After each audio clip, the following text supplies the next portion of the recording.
Begin with a slow, haunting musical bed, perhaps a single, faint fiddle or a low, ambient drone. Close-up black and white photo of a young cavalry private, then slowly pull back to reveal the iconic imagery of the Little Bighorn battlefield, but empty and silent voice, calm, measured but laden with gravity. History remembers the last stand, the legendary figure frozen in time on a windswept hill, the myth of Custer. But what of the man who buried him? Not the generals who wrote the reports, not the warriors who won the field, but a simple private tasked with the most terrible duty imaginable, to walk among the silent dead of his own regiment and lay them to rest. The music subtly begins a very slow, rhythmic pulse, like a heartbeat or a distant drum. His name was August DeVoto. While history's gaze was fixed on the last moments of the famous, DeVoto was there for the first grim moments of the aftermath. He was the forgotten witness. Handwritten letter, the script we have with DeVoto's signature. The camera traces over the words, "My dearest friend, I take up my pen to share with you the events as I live them."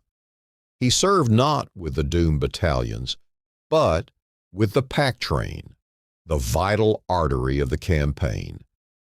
And in the clear, unvarnished prose of a letter to a friend, he left us something rare, a ground-level account, not of strategy and glory, but of clattering kettles in the dark, of a beautiful valley hiding a nightmare, of the chilling sound of taps played from the wrong side of the battlefield, and of the sickening duty that came after the final shot was fired. The music swells slightly, then drops to near silence for the next line. This is the story not of how Custer died, but of what happened next. This is the story told by the man who picked up the pieces. Burying Custer in the forgotten witness of the 7th Cavalry, the musical bed resolves into a somber, determined theme as the script's narration, read by your voice actor as DeVoto, begins. My dearest friend, I take up my pen. Why this intro works for your title and script. Immediate intrigue. It starts with a well-known myth. History remembers the last stand and instantly subverts it. But what of the man who buried him? This creates a story you haven't heard, promise. Elevates your chosen title. It explains why DeVoto is the forgotten witness and makes burying Custer the central, haunting theme of the entire video. Highlights the script's unique value. It directly tells the viewer what makes this account special. It's ground level from the pack train, focusing on the aftermath and sensory details. Creates an emotional journey. It sets a tone of solemnity, mystery, and grim resolution, preparing the viewer for a powerful personal narrative, not just a dry history lesson. Clear and cinematic. The visual and audio cues paired with the narration are designed for the YouTube format, creating a professional and captivating opener that establishes immediate atmosphere. This intro frames your entire video as a necessary and haunting postscript to a famous story, ensuring viewers understand they are about to hear the unforgettable account of the man who was there when the battle was over and the real work had just begun.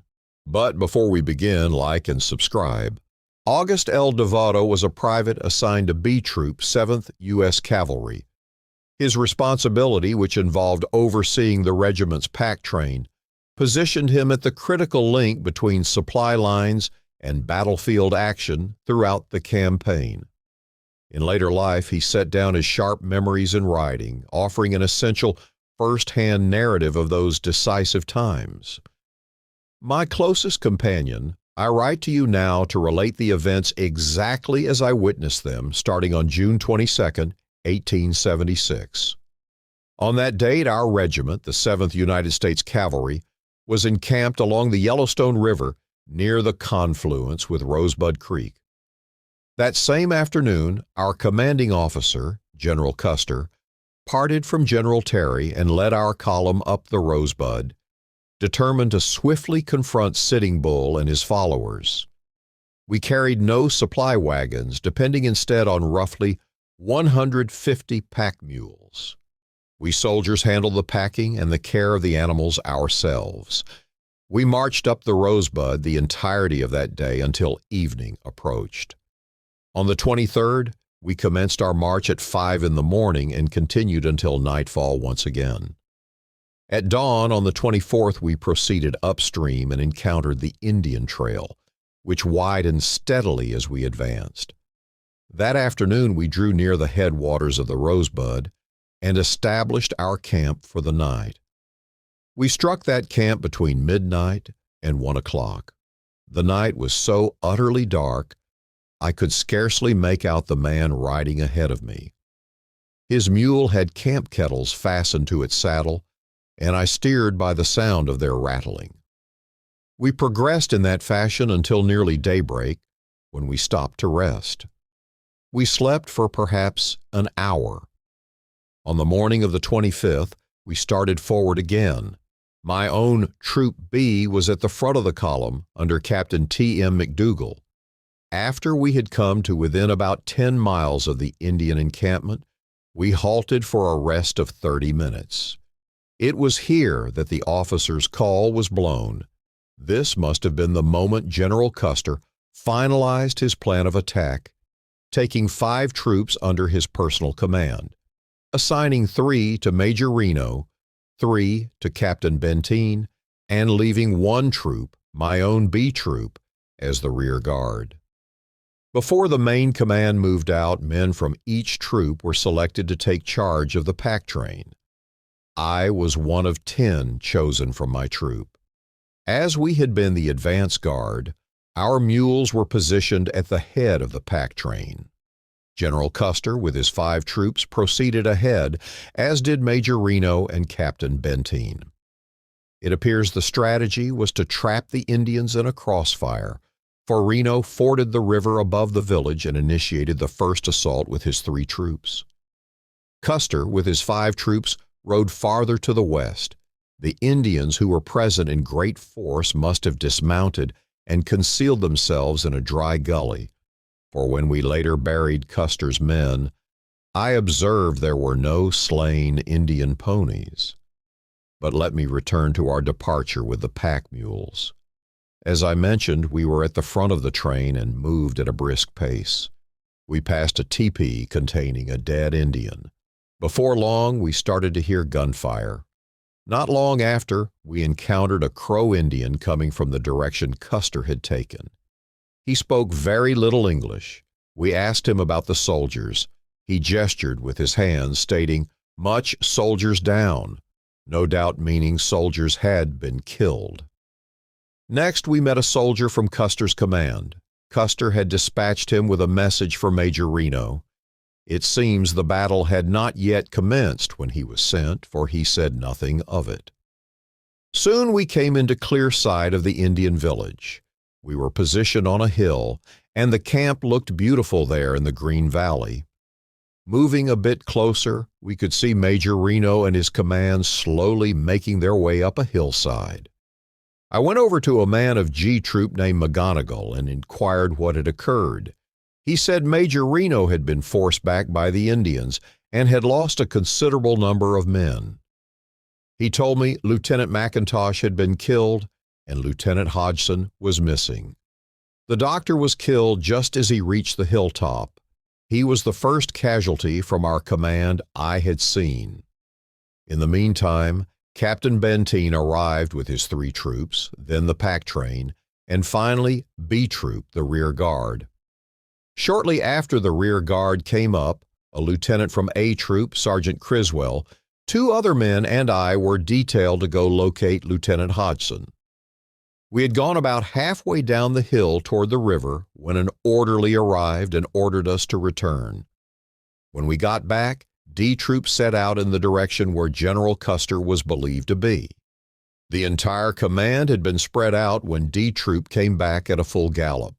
The officers must have realized we were being surrounded. We shifted east about half a mile and the command dismounted. The ground was well chosen. We were near the lip of the hill with a clear view toward the river on the south and east, while the north and west was open prairie. This left the Indians no cover for concealment. Furthermore, a kind of natural hollow in the terrain provided protection for our horses and mules. Almost before the troop formations were complete, the fight commenced. The engagement continued until nightfall. Soon after the shooting stopped, someone played taps, though not from our position. This was likely a deception by the Indians, meant to convince us that Custer's force was encamped close by. When we later buried Custer's men, we discovered the body of his chief bugler approximately a mile from Custer's battlefield, entirely alone and completely unclothed. He was in a kneeling posture, his back filled with arrows. At dawn on the 26th, the battle resumed, immediate and intense. We fought until roughly midday. I am convinced the Indians were beginning to run low on ammunition around this time. Our wounded started calling for water, and about 12 of us offered to fetch some from the river. We descended through a ravine which shielded us from view. At its base, an open stretch of some 20 feet lay between us and the creek bank. This was perilous, as it offered the Indians a prime opportunity to fire from their hidden positions on the far side. Each of us carried as many canteens as possible. Filling a canteen takes time, and we knew lingering at the bank meant certain death. However, one of the men had brought down a large camp kettle.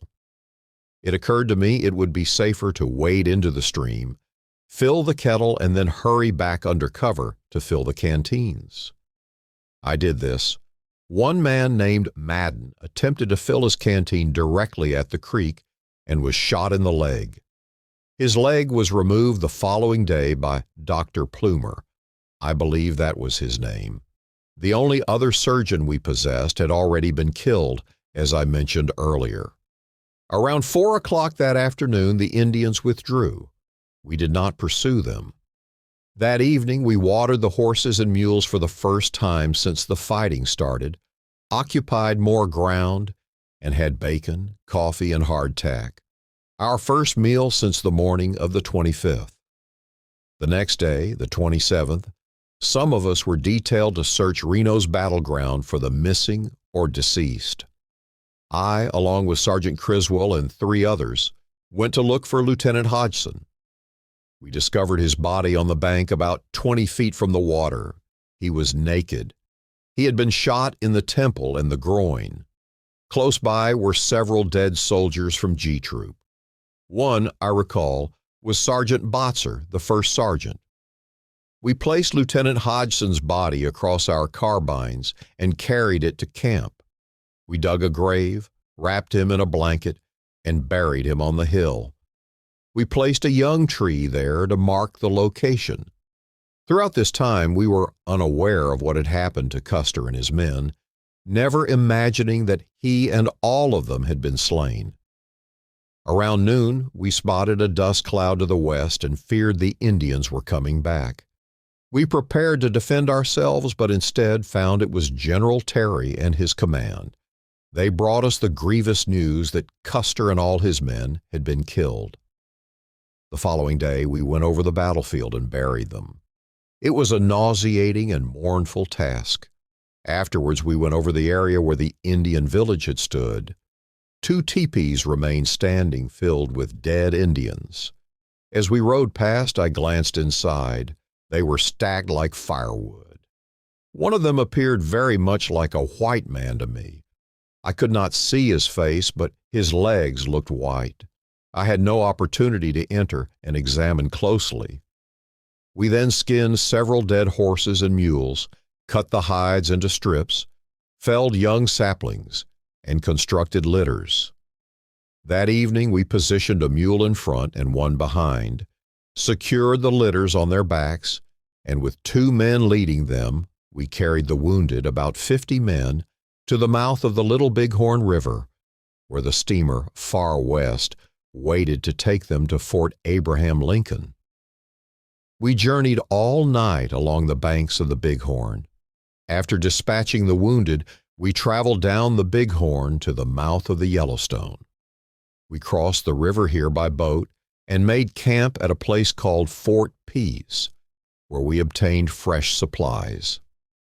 We then traveled down until we were opposite the Rosebud. Here we crossed the Yellowstone once more, drew clothing and rations, and started out again. On our second day out, we met General Crook's command. Buffalo Bill, his chief scout, was with him.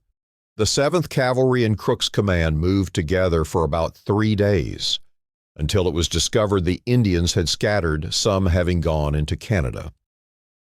The two commands then parted ways, the 7th Cavalry proceeding to the mouth of the Tongue River on the Yellowstone. We camped there for about 3 weeks. This concludes my account of the Little Bighorn expedition, except that about a week later, we made a brief trip down the river to Standing Rock, took many ponies from the Indians, and drove them to Fort Lincoln. Your faithful friend, August L. DeVoto. The final line of DeVoto's script is read by the voice actor, your faithful friend, August L. DeVoto. The screen holds on the closing signature of the letter. The somber musical theme returns, quietly, a faithful friend. And with those words, Private August DeVoto closes his account. He returns the letter to its envelope, the memory to its drawer. He goes on with his life, leaving us this astonishingly clear window into those terrible and decisive days. The visual shifts from the letter to a slow, beautiful drone shot over the Little Bighorn battlefield as it looks today, peaceful, grassy under a vast sky. But his testimony leaves us with uneasy questions that echo across these quiet hills. The music holds a single, suspenseful note. Text appears on screen, stark and clean, as the narrator speaks each line. Who was the man who looked like a white man piled in the teepee? Whose bugle sounded taps in the dark that night? The shot of the battlefield freezes, then slowly desaturates to black and white. DeVoto gave us the view from the pack train, from the burial detail, from the riverbank fetching water under fire. He gave us the ground truth, but in doing so he pointed to the shadows at the edge of history. Shadows filled with unanswered questions. The music begins a very slow, haunting crescendo, building a sense of lingering mystery. He was a witness to the final act of the Plains Wars, a man who handled the aftermath of a legend, and then he himself nearly vanished from the story. Close up on DeVoto's name in the signature. It glows faintly, then fades. So we are left to wonder, how many other stories were folded into letters, locked in diaries, and lost to time? How much of history is still buried, waiting for its witness? The music reaches its peak and then abruptly cuts to silence. The final shot is of the present-day battlefield, completely silent and still for 3 full seconds.